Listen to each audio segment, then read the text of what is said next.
Have you ever wondered what makes a house truly haunted? Is it a ghostly figure, a chilling whisper in the night, or something far more unsettling? Today we're journeying to the heart of East Yorkshire, England, to a magnificent Elizabethan manor with a dark secret. Welcome to Burton Agnes Hall, home to one of Britain's most famous and persistent hauntings, the Screaming Skull. The story begins in the early 1600s with the three Ingram sisters, Anne, Frances, and Jane. They designed and built their dream home, Burton Agnes Hall. Anne, the youngest and most passionate about the project, was overjoyed.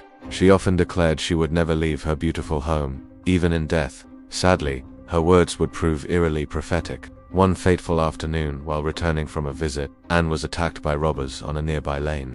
She was brutally beaten and left for dead.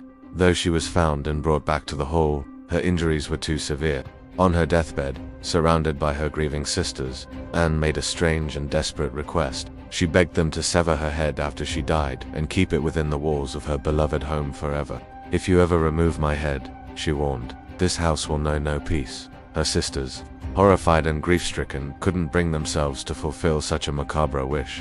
They gave Anne a proper Christian burial in the nearby churchyard, but Anne's spirit was not at rest. Almost immediately, the hall was plagued by terrifying, unexplained phenomena.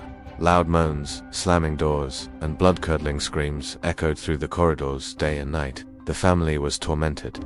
Remembering Anne's dying wish, they finally, reluctantly, exhumed her body.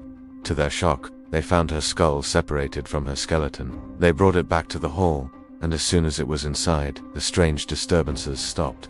The house fell silent once more. For a time, the skull was displayed on a table in the Great Hall, but over the centuries, residents of the hall have tried to challenge Anne's curse, always with disastrous results. One maid, dismissing the story as folklore, tried to throw the skull out of a window. As she did, the window slammed shut, trapping her arm, and a ghostly figure appeared before her, terrifying her into submission. Another time, a member of the family decided to bury the skull in the garden. That very night, a violent storm erupted, the likes of which had never been seen. The house shook, paintings fell from the walls, and the screams returned, louder than ever. The family knew what they had to do. They dug up the skull and returned it to its place. Peace was instantly restored. Eventually, to prevent anyone from moving it again, the skull was bricked up within a secret wall in the Great Hall. No one today knows its exact location, yet its presence is still felt. Staff and visitors have reported seeing a ghostly lady in a white dress, believed to be Anne, wandering the halls, particularly around the Queen's state bedroom. Some have even captured strange mists and orbs in photographs. And on the anniversary of her death, some say you can still hear the faint, agonizing screams echoing from within the very walls of Burton Agnes Hall. So, is the story of the Screaming Skull just a legend, a spooky tale passed down through generations?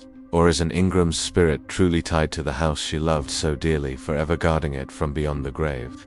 The only way to know for sure might be to visit Burton Agnes Hall yourself, if you dare. Thanks for joining me on this ghostly tale. If you enjoyed this journey into the paranormal, don't forget to like, subscribe, and hit that notification bell so you don't miss our next spooky adventure. See you next time.